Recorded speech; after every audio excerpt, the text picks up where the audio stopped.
कर्मस्तु मंगलम। सर्वमंगल मांगल्यम सर्वकल्याणकारकम प्रदानं सर्वधर्माणां जैनं जयते। नमो समय साराय स्वानुभूत्या चकासते चित्स्वभावाय भावाय सर्वभावान्।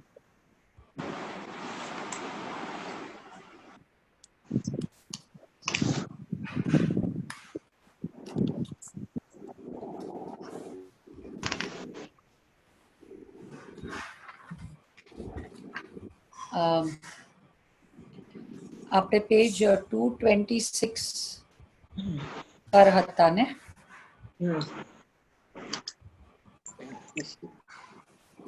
અહીંયા ત્રીજો પેરેગ્રાફ સોનામાંથી પીડાશ. હા, એ વાળું ને? હા, સોનામાંથી પીડાશ ચિકાસ એ જો છૂટી જાય તો સોનું રહેતું નથી.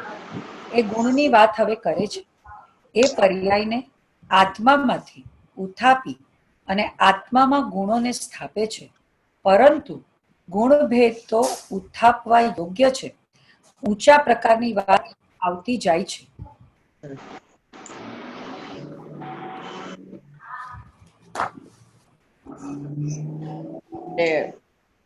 ગુણ વિના તો ગુણી હોય નહીં, બરોબર? પણ ગુણ ભેદ નથી ઉથાપવાનો છે. એટલે સાતમી ગાથામાં કીધું ને એ આત્મા જ્ઞાન છે, દર્શન છે, ચારિત્ર છે. અને પછી ઈ જ બીજી લીટીમાં સાઈ સુકાય નહીં ત્યાં કહી દીધું કે આત્મામાં જ્ઞાન નથી, દર્શન નથી, ચારિત્ર. તો નથી એમ નહીં, પણ એટલું જ નથી એમ. અનંત ગુણ નો પિંડ છે એટલો, બરાબર? નાના છોકરાઓને પેંડો આપે ને અડધો, તો કે નથી ખાવો, તો કે નથી ખાવો, ખાવો છે, આખો ખાવો છે એમ, અડધો નથી ખાવો, બરોબર? એમ એટલે જ્ઞાન દર્શન ચારિત્ર ગમે એટલી ભાષામાં કહો તો અધૂરું જ છે એમ. એટલે એ એટલું સ્વરૂપ નથી એમ, એથી ઘણું અનંત એમ, ઘણા ગુણ વાળું છે. એટલે ગુણભેદ નો નિષેધ કર્યો એ રીતે. ધ્યેયમાં ગુણભેદ ન જવાય અને જ્ઞેયમાં પર્યાય ભેદ ન જવાય.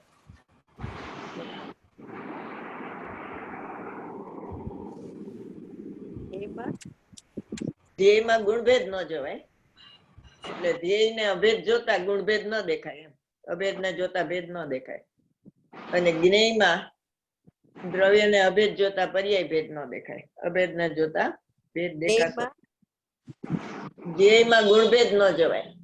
ધ્યેયમાં ગુણભેદ ન દેખાય.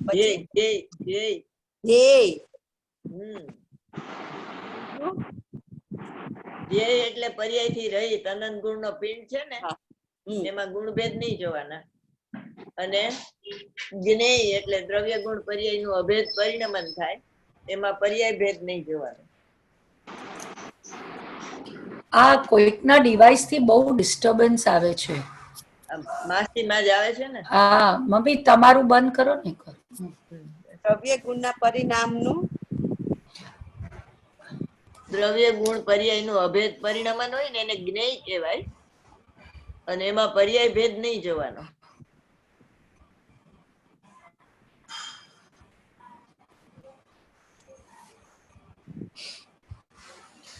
જેમ જેમ શુદ્ધ ભાવ, ધ્યેય જૂનું અભેદ છે, અનાદિ અનંત છે ને, એટલે જૂનું અભેદ.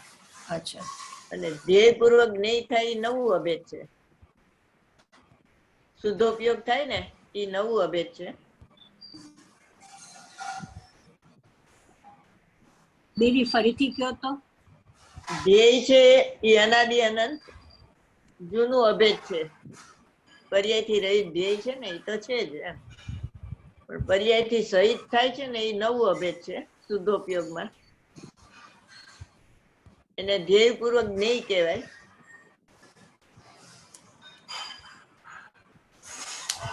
એમાં એવા બે ભેદ નથી દેખાતા નિર્વિકલ્પ દશામાં કે આ જૂનું અભેદ ને આ નવું અભેદ, એક વસ્તુ દેખાય છે, બરોબર?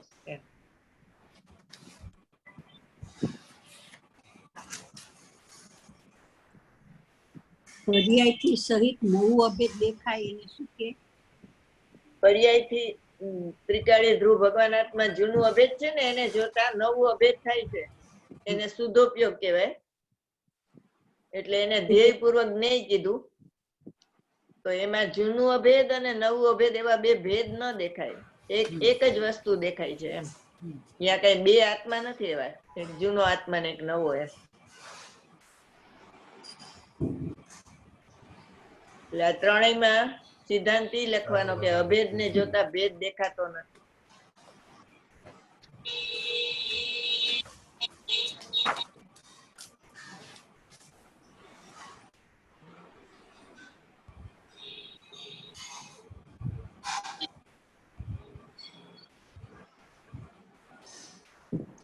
શેટિકાની ગાથામાં આવ્યું ને કે જ્ઞાયક નથી તેમ પરતણો, એટલે જ્ઞાયક પરનો નથી. તો જ્ઞાયક કોનો છે?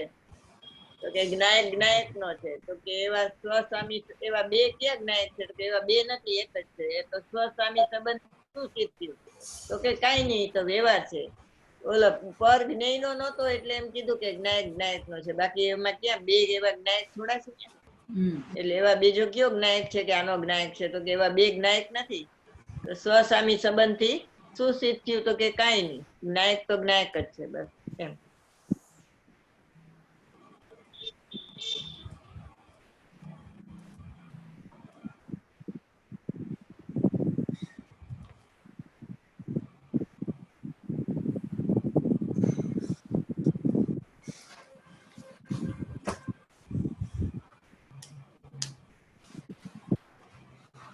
તમારું ઓફ કરો. તમારો ડિવાઇસ છે ને બહુ સેન્સિટિવ લાગે છે.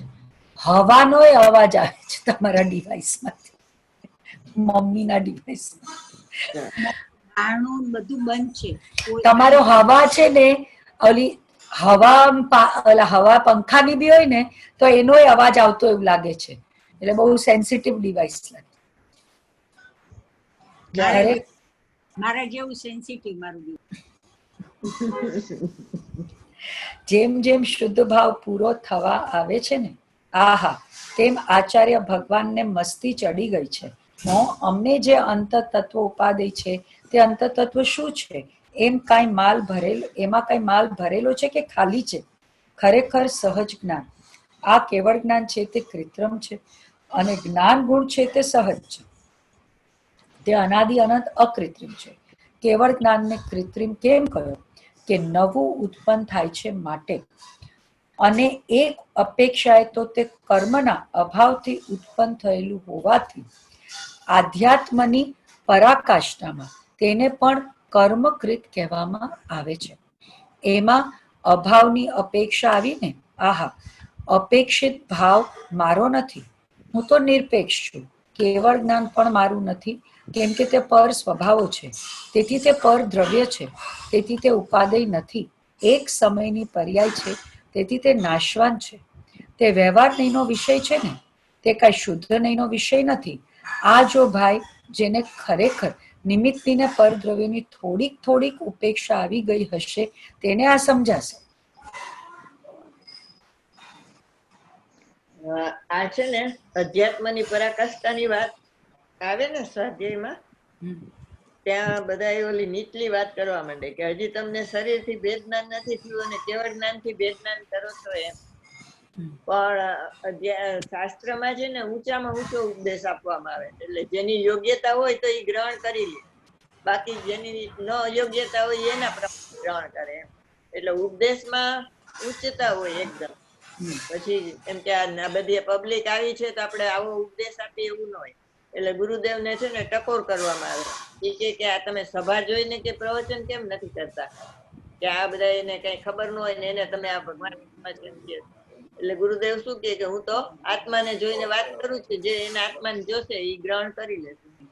એટલે અત્યારે જે આ કેવળ જ્ઞાન થી ભેદ જ્ઞાન કરાયું, તો કે અત્યારે ક્યાં તમને દેહ થી તો ભેદ જ્ઞાન નથી થયું અને કેવળ જ્ઞાન થી. પણ જેને એ ભાવ પકડાય કે ભાઈ આ પર્યાય થી રહિત ભગવાન આત્માની વાત કરે છે, ત્યાં નજર પહોંચી જાય તો એમાં એને અનુભૂતિ થઈ જાય. એટલે એમ કે છે કે આ છેલ્લામાં છેલ્લું ભેદ જ્ઞાન છે. બરોબર. એટલે અધ્યાત્મની પરાકાષ્ઠા, એટલે વાત તો ઊંચી કરવાની, નિશાન ઊંચી રાખવાનું, ધ્યેય ઊંચું હોય.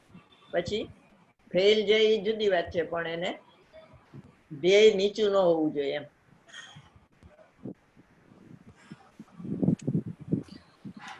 હજુ તો પર પદાર્થો, ધન ધાન્ય ને કુટુંબ પરિવાર, બંગલા, મોટર તે અહીંયા છાતી સરસા ચાપ્યા હશે, તેને અધિકારમાં શું કહેવા માંગે છે તે નહીં સમજાય. એટલે તેને અઘરા જેવું લાગશે. જ્યારે જ્યારે ન સમજાય ત્યારે ત્યારે શું કહેતા હશે, આ શું કહે છે ભલા, તેને કાંઈ જ ન સમજાય, તેથી કઠિન લાગે. એટલે સાંભળવું ય દુષ્કર થઈ પડે તો સમજવું તો ક્યાંથી થાય એક બાજુથી એમ. કારણ કે આ વાત કોઈ દી સાંભળી ન હોય એટલે એને વિરોધ આવે. હવે જેને પરદ્રવ્ય ઉપરથી એટલો મોહ ગળી ગયો હોય, ટળ્યો ભલે ન હોય પરંતુ ગળ્યો હોય ને, અને ગળવાની પ્રોસેસ ચાલુ થઈ ગઈ હોય, તેને આ અધિકાર શું કહેવા માંગે છે તે ખ્યાલમાં આવે છે. જેને ભેદ જ્ઞાનથી ગર્ભિત શુદ્ધતા આવી હશે તેને આ સમજાશે. ભેદ જ્ઞાનથી ગર્ભિત શુદ્ધતા થાય છે. આત્માના અનુભવથી પ્રકટ શુદ્ધતા પ્રગટે છે. શુદ્ધ ભાવ અધિકાર છે તે ઊંચા પ્રકારનો છે. જયારે અનુભવ થાય ત્યારે આના ઉપર ગર્ભિત શુદ્ધતાનો આરોપ આવે. જે પેલા ગ્રહણ કર્યું હોય ને એનો અનુભવ ન થાય તો એ ગર્ભિત શુદ્ધતા એને નામ નથી પડતું. બરોબર.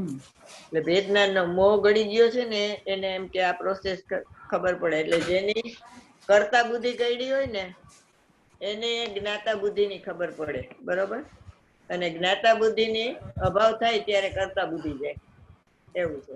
એટલે સ્થૂળમાં તો એને કર્તા બુદ્ધિ બહુ હોય. એટલે ઈ જેને મોડી પડી હોય એને પછી એમ કહેવાય કે ભાઈ તું કરનાર નથી, જાણનાર છો. બરોબર. જાણનાર છો તો કોનો જાણનાર? કે ભગવાન આત્માનો. એટલે અહીંયા જ્ઞાતા બુદ્ધિનો નિષેધ છે. જેવો પોતે અકર્તા ભગવાન આત્માને જાણે ને ત્યારે એની કર્તા બુદ્ધિ નાશ થાય. એટલે બે કર્તા બુદ્ધિ ને જ્ઞાતા બુદ્ધિ એક જ વિષય છે, એના નામ જુદા છે. બરોબર. એક વ્યક્તિના જેમ બે નામ હોય ને એવી રીતે.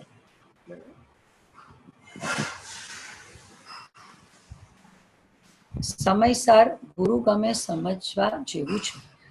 એકલાથી ન સમજાય પરંતુ ગુરુ ગમે સમજ્યા પછી નિયમસાર સમજવા જેવું છે. ખરેખર સહજ જ્ઞાન. આહા, જ્ઞાન ગુણની આગળ સહજ શબ્દ વાપર્યો.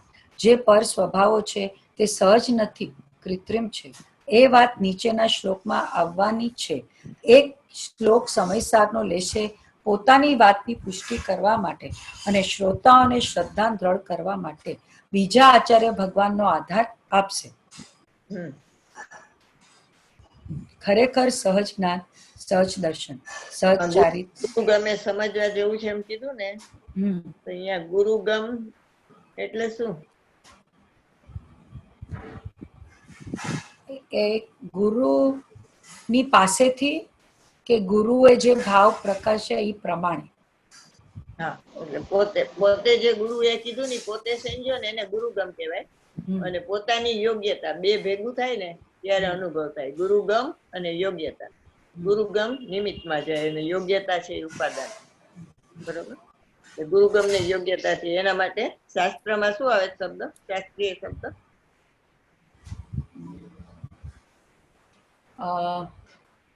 યોગ્યતા ગુરુગમ ને યોગ્યતા.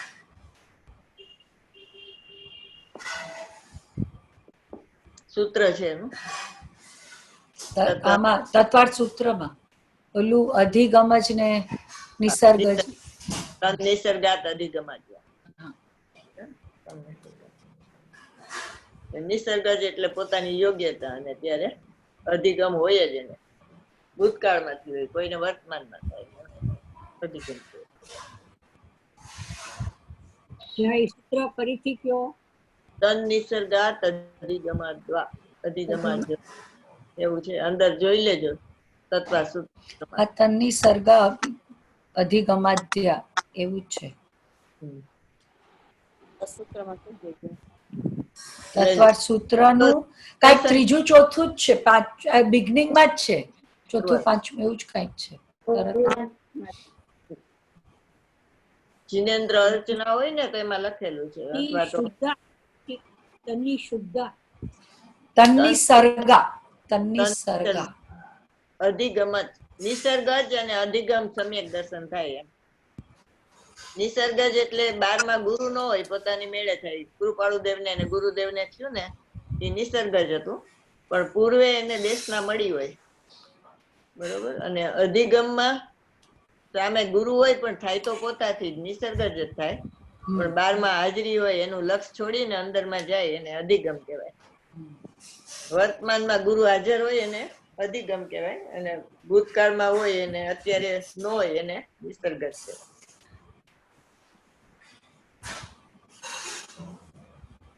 એટલે હાજર ગુરુ હોય વર્તમાનમાં, સમજો સશરીર, પણ જરૂરી તો એવું નથી કે ગુરુ સામે બેઠા હોય ત્યારે જ થાય. ઈ તો ગુરુનો બોધ સાંભળીને જેમ સોગાનીજી પછી અંદર વયા ગયા ઓલા પણ કોઠારમાં, હા, પણ એને મળ્યો ગુરુદેવ થી ગુરુદેવનો. હા, તો ઈ પછી અધિગમ જ કહેવાય. અત્યારે ગુરુદેવ એ ગયા પણ એના પ્રવચન સાંભળીને જેને થાય તો એ અધિગમ જ. અચ્છા, તો એ અધિગમ જ કહેવાય. હા, ગુરુદેવે તો શું કર્યું, આવી વાત ક્યાંય નહોતી ગુરુદેવને કૃપાળ. હા, અને પછી એના પોતાના, એટલે હા, એને ક્યાં બારમાં કોઈનો ઉપદેશ મળ્યો નતો એમ. ના. અત્યારે અચ્છા, અધિગમ જ કહેવાય, નિસર્ગ જ નહોતો. હા, ઉપદેશ મળે તો અધિગમ જ. અને જેમ ગુરુદેવને ને કૃપાળુદેવનો ઉપદેશ વગર પછી પ્રાપ્ત થયો માર્ગ તો નિસર્ગ. એટલે વર્તમાનમાં એની પાસે કોઈ ગુરુ નહોતા, ના. બરોબર, પણ પૂર્વે હતા ભૂતકાળમાં. હા,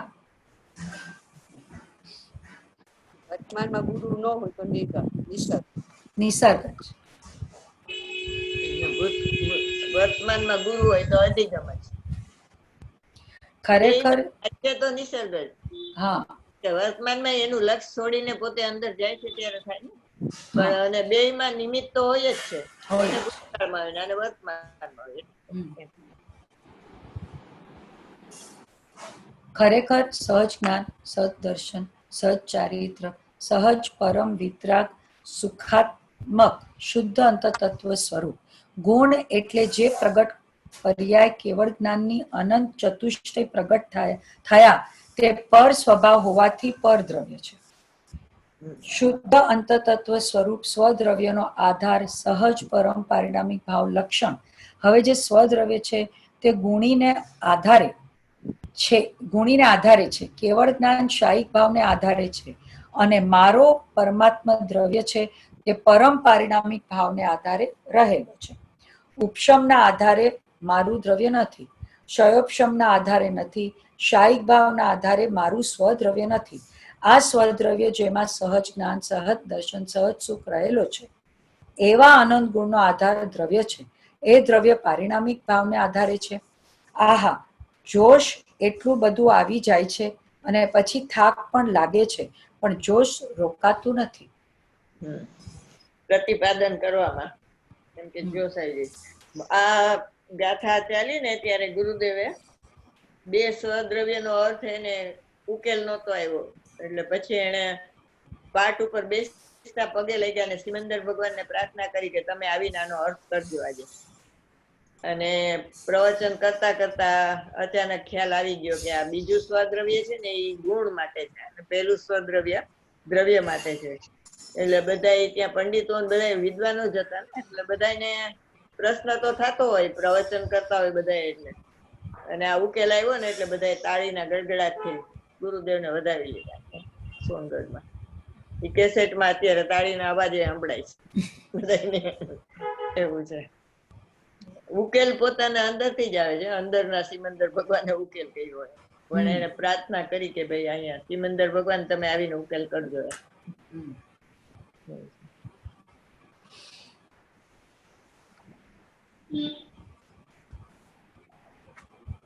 શું કહ્યું ફરીને? જે મારો શુદ્ધ અંતતત્વ ઉપાદેય છે તે મારા ભગવાન આત્મામાં શું ભગવાન આત્મામાં શું રહેલું છે? અનંત સામર્થ્યથી ભરેલો તેવો જ્ઞાન ગુણ, એવા અનંત ગુણ, જ્ઞાન, આનંદ આદિ અનંત બેહદ સામર્થ્યથી બધા ગુણો રહેલા છે. આહા, એ સામર્થ્ય એવું છે કે સાદી અનંતકાળ પર્યાયો એમાંથી પ્રગટે તો પણ તે અખૂટ ખજાનો એવો ને એવો રહે છે. એવા એક એક ગુણ, એવા અનંત ગુણ જેમાં રહેલા છે. આહા, ગુણોને સ્વદ્રવ્યનો આધાર છે, પર્યાયને સ્વદ્રવ્યનો આધાર નથી. કેમ કે એ પર્યાય તો પરદ્રવ્ય છે, તેને સ્વદ્રવ્યનો આધાર હોતો નથી. આ વાત ક્યાં આવે છે? કે પર્યાયને પરદ્રવ્યનો આધાર હોતો નથી. પર્યાય ને સ્વદ્રવ્યનો. સ્વદ્રવ્ય તે સ્વદ્રવ્ય ના થાય. પ્રવચન સારમાં આવે છે ને પર્યાય પોતાને ષટકારક કે સ્વતંત્ર છે. ષટકારક આવે છે પણ આ સ્વદ્રવ્યનો આધાર નથી. ક્યાં આવે?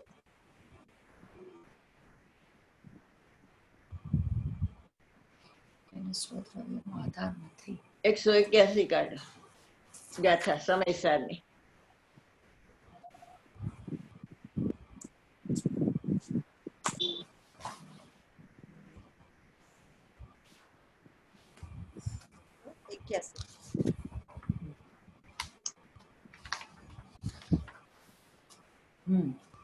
ઉપયોગમાં ઉપયોગ.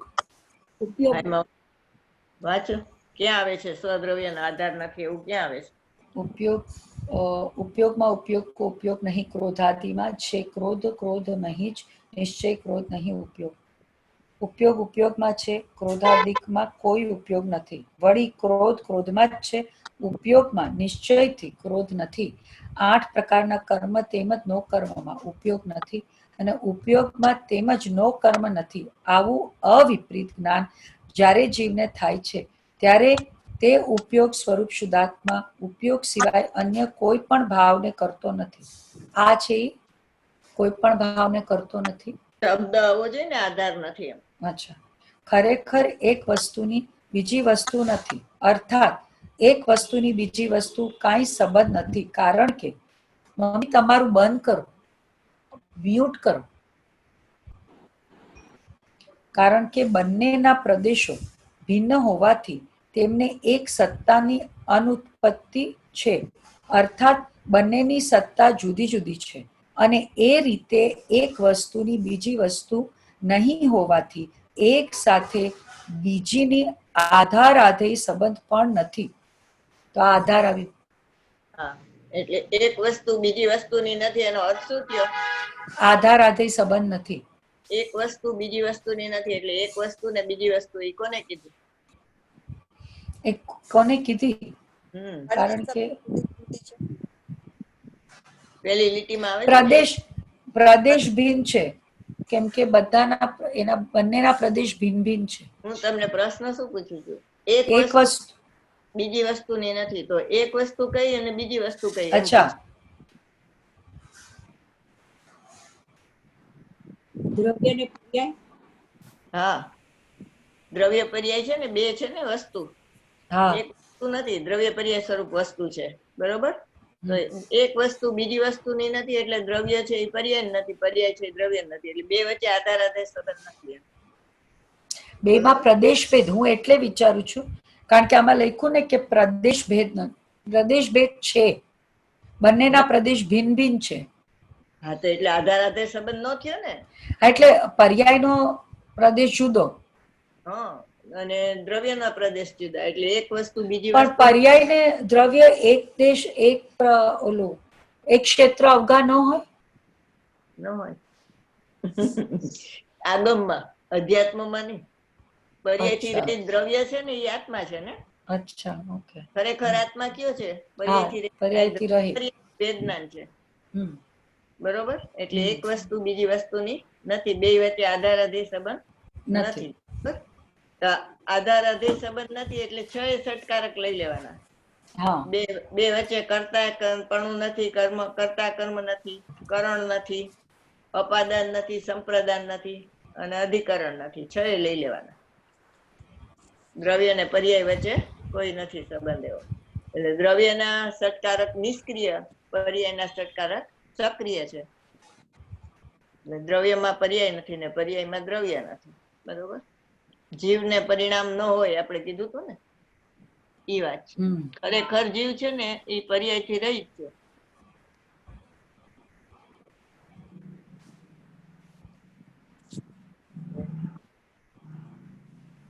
સંગીતાબેન,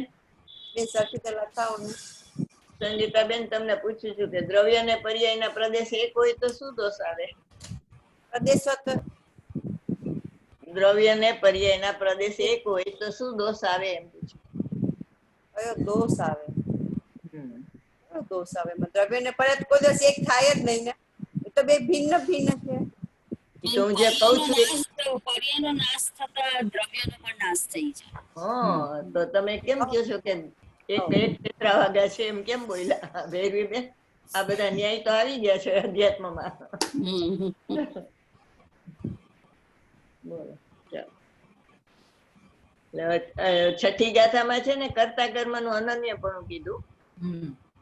એટલે અકર્તા પ્લસ કર્તા કર્મનું અનન્યપણું ઇઝ ઇક્વલ ટુ અનુભૂતિ. તો એ કર્તા કર્મનું અનન્યપણું કીધું એ કેવી રીતે કીધું? અને અહીંયા આધાર આધેય સંબંધ નથી એમ કીધું.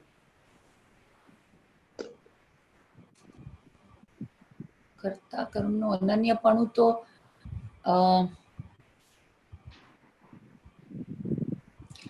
અનુભવના સમયે પર્યાય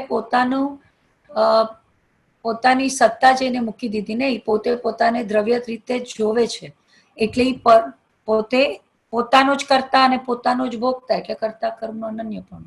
હા, પણ એને શું કહેવાય? એ દ્રવ્યને શું કહેવાય? પોતાનો જ કરતા ને પોતાનો જ કર્મ. એ પ્રમાણનું દ્રવ્ય કહેવાય. પરિણામી. પરિણામી. કારણ કે અહીંયા છે ને નિર્મળ પર્યાય સહિતનું દ્રવ્ય લેવાનું. પ્રમાણમાં બે આવી જાય. પરિણામ. નિર્મળ પર્યાય સહિતનું અધ્યાત્મ પ્રમાણ એ લેવાનું. બરોબર? તો કર્તા કર્મનું અનન્યપણું કીધું એટલે ન્યાય સટકારક છે લઈ લેવાનું. કર્તા કર્મ કરણ સંપ્રદાન અપાદાન ને અધિકરણ. પણ એ પરિણામી દ્રવ્યના છે અને અહીંયા છે તો અપરિણામી દ્રવ્ય. અપરિણામી ને પરિણામ. બરોબર? એટલે ભેદ જ્ઞાન કરવાનું હોય ને ત્યારે અપરિણામી ને પરિણામ લેવાનું, અને અનુભૂતિ હોય ત્યારે અપરિણામી ને પરિણામી આવે. બરોબર?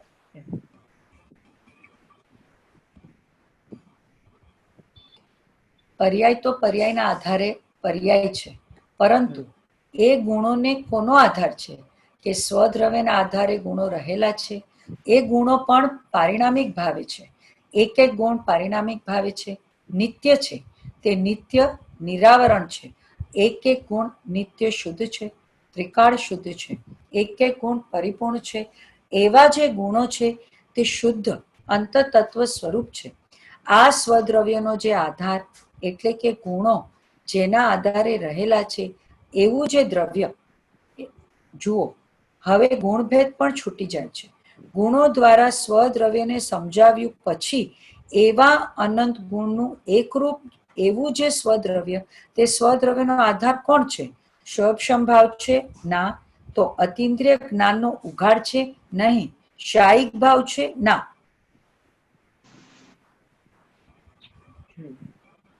કોણ છે? પારિણામિક ભાવ. પરમપારિણામિક ભાવ. પરમપારિણામિક. બરોબર? હવે એને શું કીધું?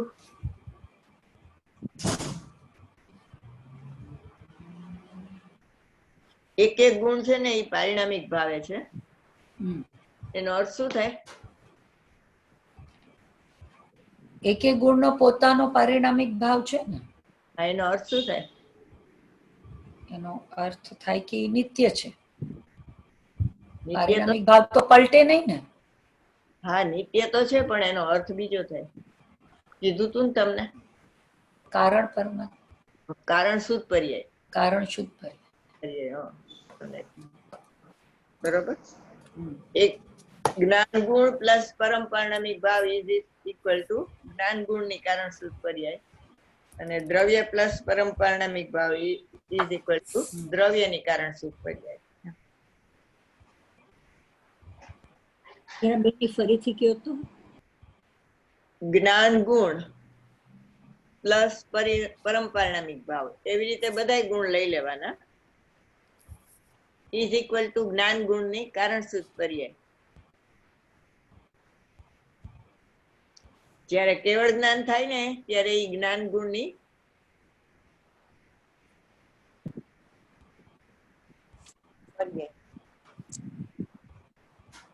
દ્રવ્ય પર પારિણામિક ભાવ. દ્રવ્ય પ્લસ પરમપારિણામિક ભાવ. પારિણામિક ભાવ. એક મિનિટ.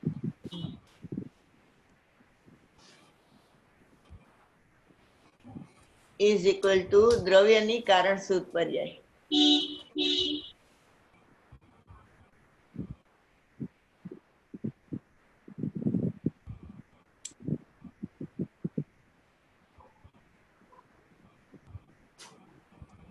એક અપેક્ષા એ દ્રવ્ય છે ને દ્રવ્યમાં ગુણો છે ને એ અભેદ છે એટલે સર્વગુણ સમ્યકત્વ થાય છે ચોથે ગુણસ્થાને. લખો આ લખો, લખવું હોય તો, ન લખવું હોય તો કઈ. આ લખવું છે. એક તમે શું બોલ્યા, સાંભળું કે લખું? એક અપેક્ષા એ બધા ગુણ અભેદ છે એટલે સમ્યક દર્શન થાય ને ત્યારે સર્વગુણાંશ સમ્યકત્વ થાય એમ શ્રીમદ ભગવાન રાજચંદ્ર કીધું ને. એક અપેક્ષા બધા ગુણો અભેદ છે માટે સમ્યક દર્શન થાય ત્યારે સર્વગુણાંશ સમ્યકત્વ થાય એટલે બધા ગુણ અંશે શુદ્ધ થાય છે એક સાથે.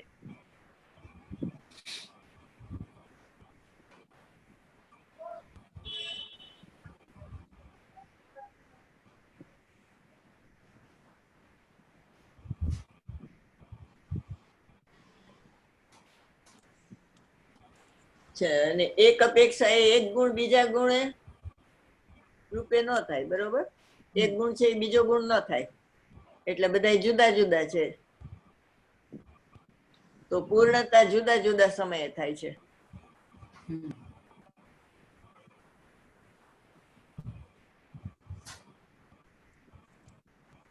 માટે શું બીજા બધા ગુણ ન થાય, એક ગુણ બીજા ગુણને ન થાય માટે બધા ગુણ જુદા જુદા છે ને એટલે પૂર્ણતા જુદા જુદા સમયે થાય છે.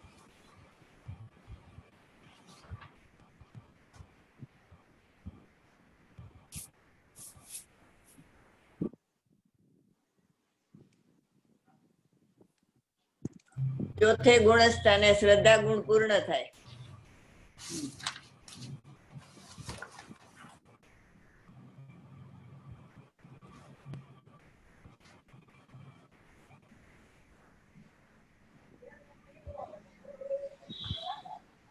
એને શ્રદ્ધા ગુણ ની કારણ શુદ્ધ પર્યાય નિમિત્ત થાય.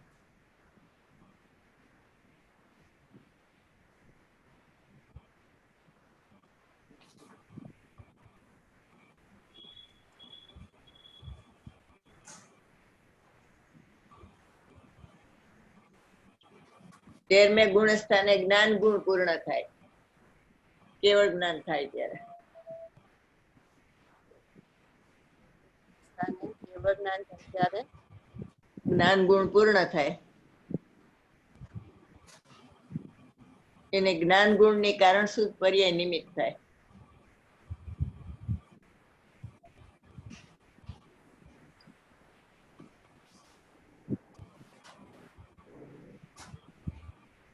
ને ચારિત્ર ગુણ કારણ શુદ્ધ પર્યાય પૂર્ણ અને ચારિત્ર ગુણ 14માં ને અંતે થાય પૂર્ણ. એને ચારિત્ર ગુણ ની કારણ શુદ્ધ પર્યાય નિમિત્ત થાય. ચારિત્ર ગુણ 14માં ને અંતે પૂર્ણ થાય.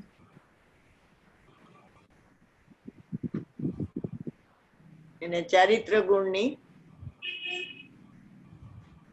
કારણ શુદ્ધ પર્યાય નિમિત્ત થાય.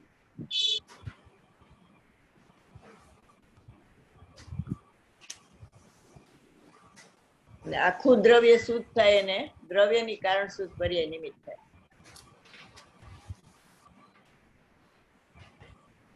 તો એ તો 14મા ના અંતે જ આખું દ્રવ્ય શુદ્ધ થઈ જાય ને? નહીં, બધી બીજી પર્યાયો તો શુદ્ધ જ છે ને. હા, અનંતા ગુણની તો એમાં દ્રવ્ય આખું છે ને. એમ જેટલી આખી શુદ્ધતા છે ને એમાં આખું દ્રવ્ય શુદ્ધ થાય. આખું દ્રવ્ય પૂર્ણ થાય ત્યારે આખું દ્રવ્ય શુદ્ધ થાય દ્રવ્યની કારણ શુદ્ધ પર્યાય થયા. આ તો બધા એક એક ગુણ થયા, બરોબર? આખું દ્રવ્ય ક્યારે શુદ્ધ થાય કે કારણ શુદ્ધ પર્યાય એટલે એક ટાઈમ નો એ થતો જોઈએ, આની સાથે એ હોય જ એમ દ્રવ્યની કારણ.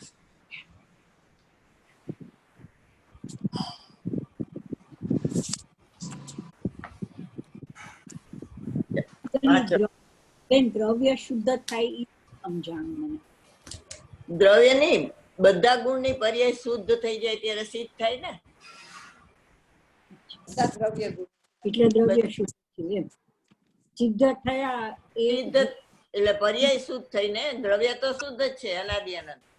હા. એટલે દ્રવ્ય અનાદિ અનંત સૂચ છે અને ગુણો અનાદિ અનંત સૂચ છે, પણ ઈ કારણ નથી થતું, પણ એની કારણ સૂચ પર્યાય છે ને ઈ નિમિત્ત થાય છે એમ. ઉપલી સપાટી ઉપર જેમ ઓલા દરિયો હોય ને એમાં ઉપલી સપાટી સ્થિર હોય અને એની ઉપર આમ મોજા ઉડતા હોય, તો એ મોજા ઉઠે છે ને ઈ ઉપસમ ક્ષયપસમ અને ક્ષાયિક ભાવ ને ઉદય ભાવ છે, અને જે આ સપાટી છે ને ઈ પરમ પારણામિક ભાવ એટલે કારણ સૂચ પર્યાય વાળી છે બધી સપાટી. નીચે જે દળ છે દ્રવ્ય ને ગુણનું ઈ એમાં કારણ નથી થતું એમ બતાવે છે. બરોબર, ઉપલી સપાટી છે ને એટલે કેવળ જ્ઞાન થયું, જે કેવળ જ્ઞાન ની પર્યાય ક્ષાયિક ભાવ ઉઠી, તો એમાં નિમિત્ત કોણ? તો કે કેવળ જ્ઞાન ની કારણ સૂચ પર્યાયની જે સપાટી ઉપર હતી ને ઈ નિમિત્ત થઈ એમ. આખું દળ હોય ને એમાં ઉપલી સપાટી હોય ને ઈ નિમિત્ત થાય છે, નીચેનું દળ નથી થતું એમ. બરાબર.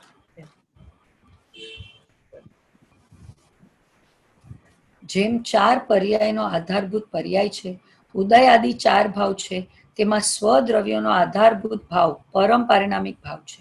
તેમ સ્વદ્રવ્યને કયા ભાવનો આધાર છે? સ્વદ્રવ્યનો આધાર સહજ પરમ પારિણામિક ભાવ જેનું લક્ષણ છે તે છે.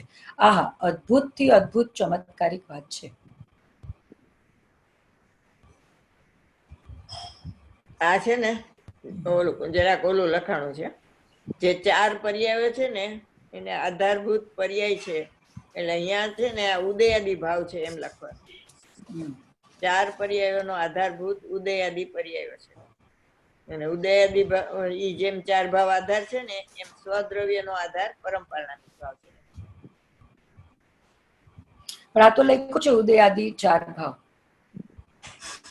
ના, અહીંયા જેમ 4 પર્યાયનો આધારભૂત પર્યાય છે એમ લખ્યું છે ને, હા, ત્યાં પર્યાય નો આવે ને, ઉદય આદિ 4 ભાવ છે ને એનો આધારભૂત, હા, હા, એમ શબ્દ આવે. અને પછી ઉદયાદિ 4 ભાવ જેમ એ આધારભૂત છે ને એમ સ્વદ્રવ્યનો આધારભૂત પરંપરા ભાવ છે એમ આવે. ઓકે. ઉદયાદિ 4 ભાવ આધાર છે તેમ એમ અહીંયા લખવાનું. જરાક ઈ લાઈન ફેરવી હમ હવે એ કરેક્શન કરે એ લાઈન મને લખાવતો, કારણ કે મારી બુક અત્યારે ચાલુ નથી ને એટલે જેમ 4 પર્યાયોનો આધારભૂત ધીરે ધીરે હું બધું લખવાની છું એટલે આ મ્યુટ કરે તો સંભળાય તમને માસી બોલે? મમ્મીએ અનમ્યુટ કરીને મને કીધું ને પછી ફરીથી મ્યુટ કર્યું.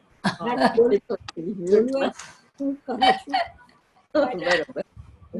પાછું અનમ્યુટ.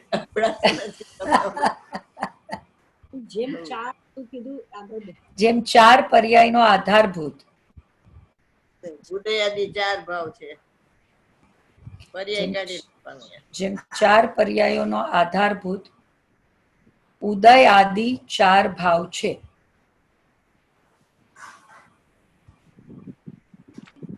પેજ 228 પર ફર્સ્ટ, સેકન્ડ, થર્ડ પેરેગ્રાફની ફર્સ્ટ લાઈનમાં આ કરેક્શન છે.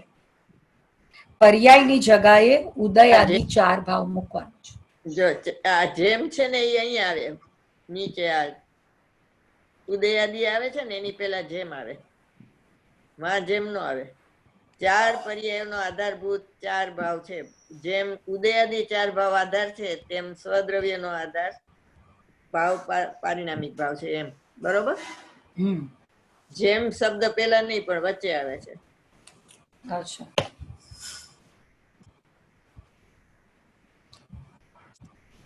ચાર પર્યાયનો આધારભૂત ઉદયાદિ 4 ભાવ છે.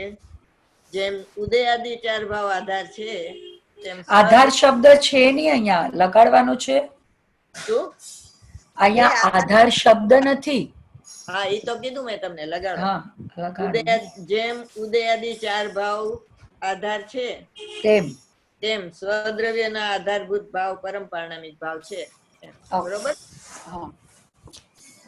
તો હવે મમ્મી આમાં કરેક્શન ઈ કરો કે ઓલું તમે લખ્યું ને એમાં જેમ પેલા કાઢી નાખો અને 4 પર્યાયનો આધારભૂત ઉદય આદિ 4 ભાવ છે, ફૂલ સ્ટોપ.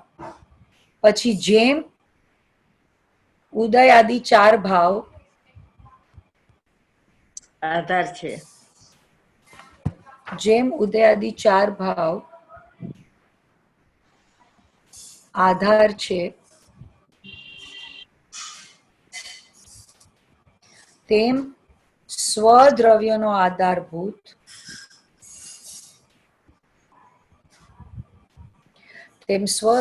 આધારભૂત ભાવ પરમ પારિણામિક ભાવ છે. બસ.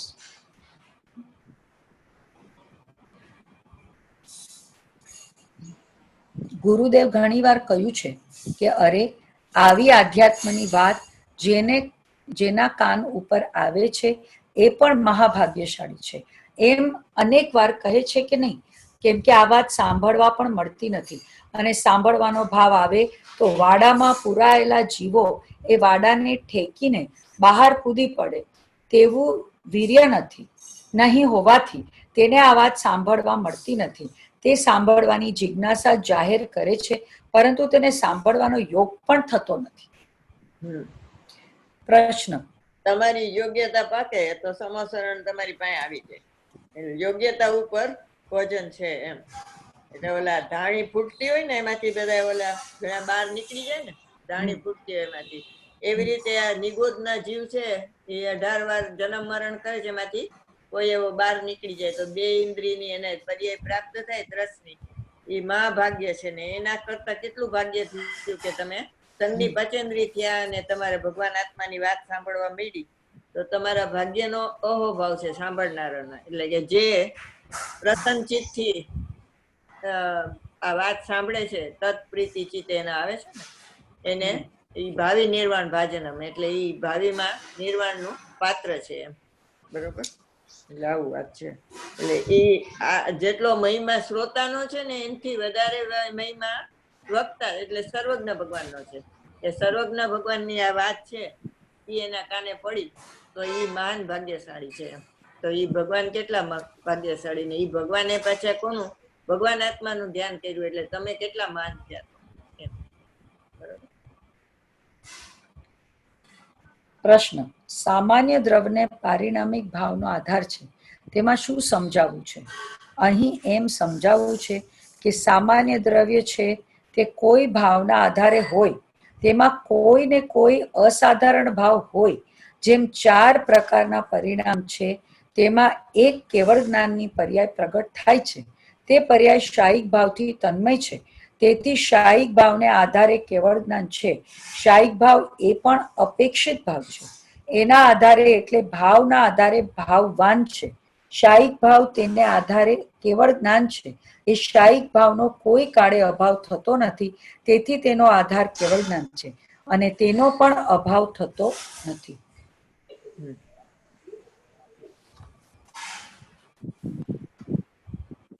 જેમ ભગવાન આત્માનો અભાવ નથી થતો એમ શાયિક ભાવનો અભાવ નથી થતો, છતાં એ અપેક્ષિત ભાવ છે. કારણ કે એને કર્મના અભાવની અપેક્ષા આવી ને, એટલે એને કર્મકૃત કીધું, અપેક્ષિત ભાવ કીધો, સાપેક્ષ ભાવ કીધો, સાવરણ ભાવ કીધો, એને આવરણ સહિત નો કીધો. બરોબર?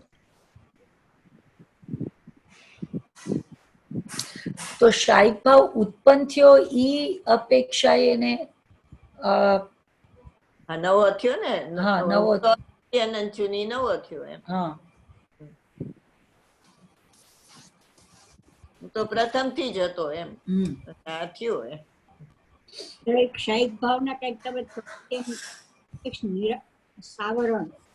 સાવરણ છે, સાપેક્ષ છે, કર્મકૃત છે, અપેક્ષિત ભાવ છે.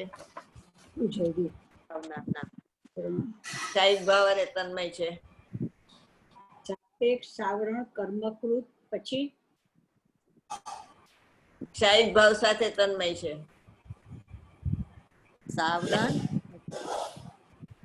સાવરણ છે, સાપેક્ષ છે,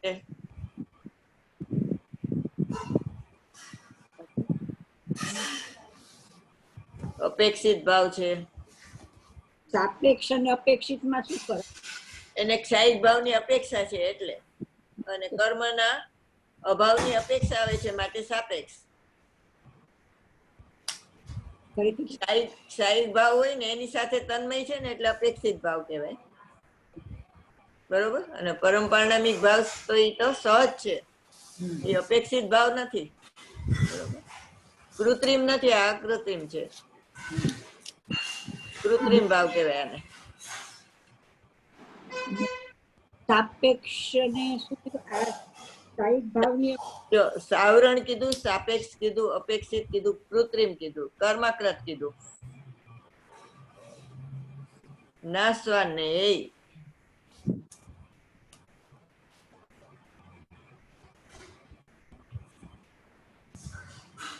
અને પર સ્વભાવ. શું પર સ્વભાવ, પર દ્રવ્ય. 108 નામ કાઢશે. હે તમે પૂછો એટલે બોલવા માંડી. તમે લખતા જાઓ. એન્ડ જ નથી.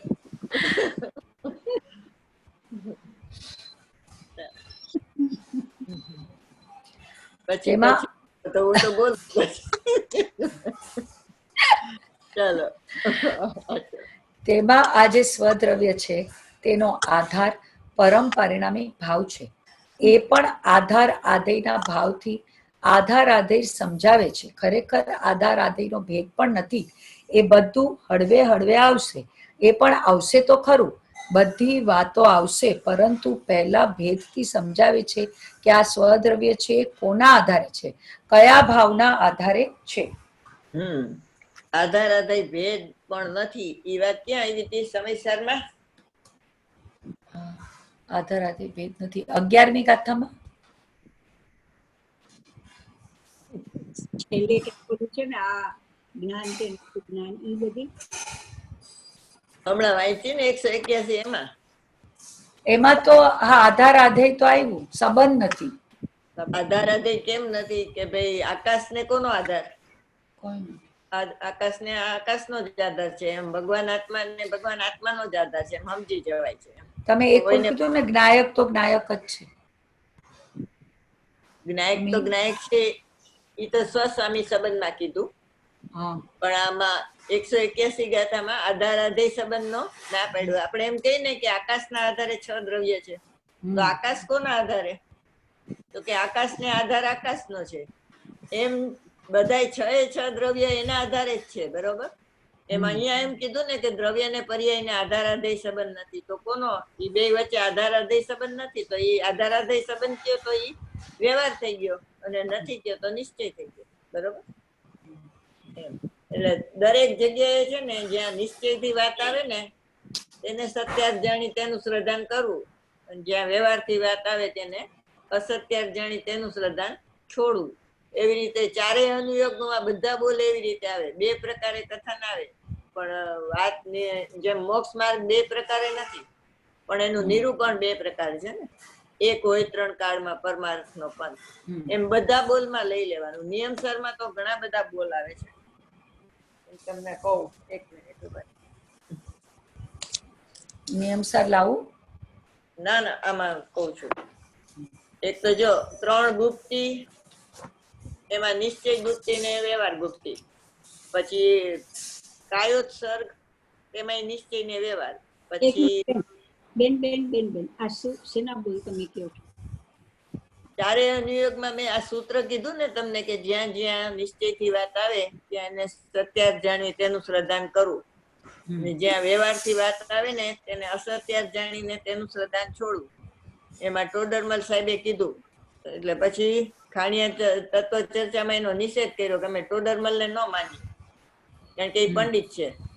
તો એને કીધું કે ભાઈ કુનકુન ભગવાને કીધું, પદ્મપ્રબલ ધારી દેવે કીધું છે, અને ધવલમાં પણ આવે છે. બરોબર? એટલે ટોડરમલ એકલે નથી કીધું, બધા આ વાત કરે છે. તો એના બધા બોલ છે. આ કેટલા બોલે લેવાના. જ્યાં નિશ્ચયથી વાત આવે ત્યાં સત્યાર્થ જાણી તેનું શ્રદ્ધાન કરવું, અને જ્યાં વ્યવહાર નહીં થી વાત આવે તેને અસત્યાર્થ જાણી તેનું શ્રદ્ધાન છોડવું. આ તો લખાવી દીધું છે, પાછું લખવું પડે.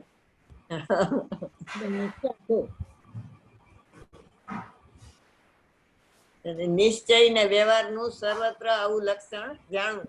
એટલે ચારે અનુયોગમાં આવી શૈલી છે એમ. બરોબર.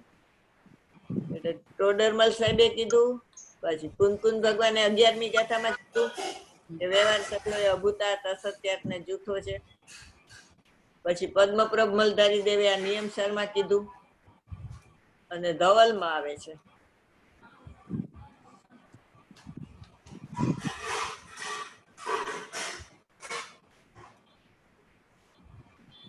તો એ તમે છે ને શાસ્ત્રમાંથી જોઈ અને નિશ્ચય ને વ્યવહારના જે કથન હોય ને ભેરવીબેન, તમે ભેગા કરીને લખી લેજો.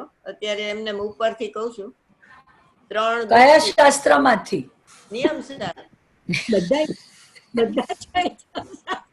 બધે, આમ તો બધે નિશ્ચય વ્યવહારની જે વાત આવે ને એ બધે લખી દો.